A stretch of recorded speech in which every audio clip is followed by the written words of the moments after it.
Hey guys, Brian again. Alright, well, been some time. I got rid of a few things, or as I like to say, offed a few things. To be able to come up with this, I found a brand new excuse me, sorry about that. Brand new music store opened up in our area. Stepped into it to check it out, and I came face to face with something I've only seen pictures of, never actually seen one in person. I had to come up with some plan to get it, so I'm going to do a little review on it tonight. So here's the unveiling. This is probably the, I love oddball guitars. This is the oddest thing I've ever owned. Maybe not the oddest thing I've ever seen, but the oddest thing I've ever owned. So this is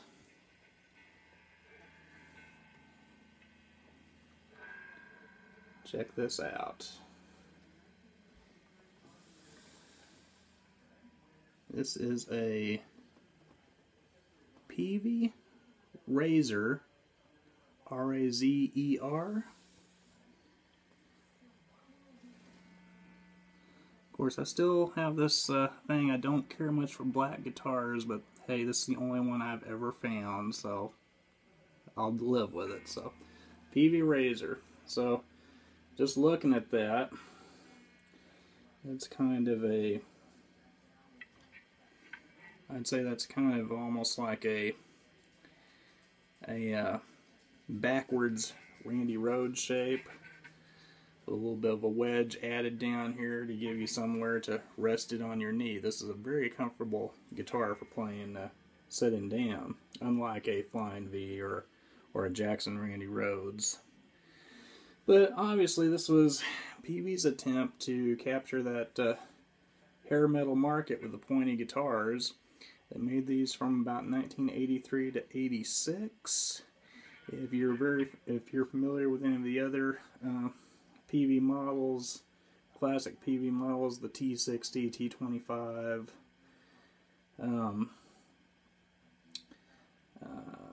T15 I think was the other one. They've all got these kinds of headstocks and these maple necks. Well, most of them do anyway. And you got the same kind of pickups that and controls and bridge that you've got on those.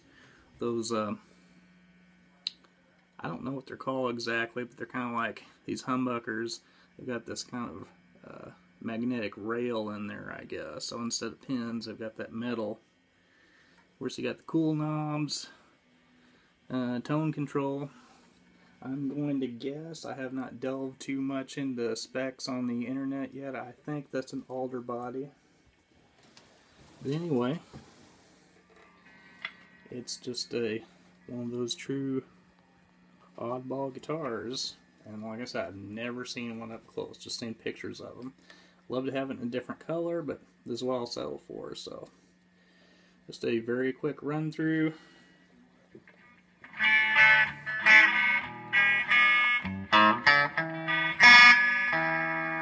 Very jangly. Kind of gotten where I don't like it's very strong output on the humbuckers. I mean, these are some of the hotter pickups I've had. But a little bit of touchiness in the controls and the switching system. You hear it when you're switching through. But I can work around it. Again, it's both of them. That's just the neck.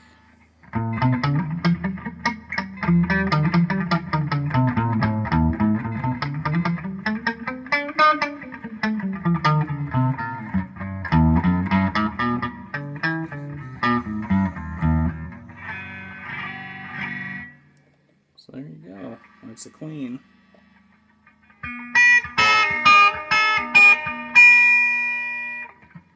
Okay. Pop it over on the distortion.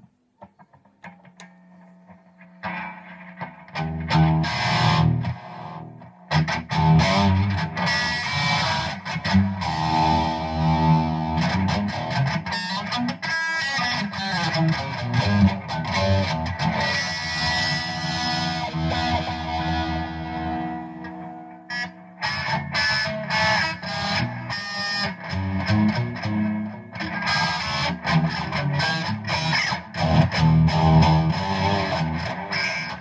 go.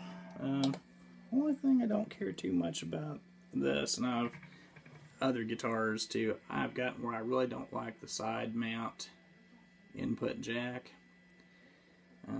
Les Pauls have it. Telecasters too, I think. But if you're playing sitting down a lot like I do, that really gets in your way. You kind of have to get creative on how you're going to sit, so it's still not a completely comfortable play for me. I wish they'd all just top mount these, but that being said, this is just a neat guitar, neat shape. Heard some talk on the internet. A lot of people think they're ugly as hell. You know what? I love it. Just absolutely unique guitar. That's a great straight neck. Very little play. This is really in good shape. I wish I knew exactly what year it was. Like I said, they made them between 83 and 86. So I don't know if this is the older or later version. But I know I've seen them in colors like white and blue. Of course, this is the black one. But, no, very neat guitar. The other thing I'd like in this, too, I used to have a Vox Phantom a few years back. And this actually feels a little bit like that in shape. Not exactly, but I mean, it was this odd, long shape on the body, too. And this is very similar to that.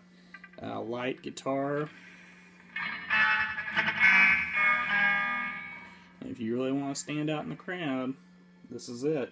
So, anyway, oh, and you got the, if you can see on the back here, you got the string through body system.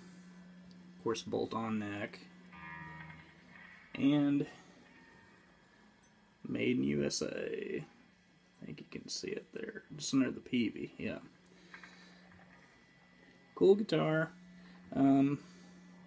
I won't say what I paid for this, keep that a little bit secret, but expect to pay somewhere between $3 and $6 on one of these, depending on conditions.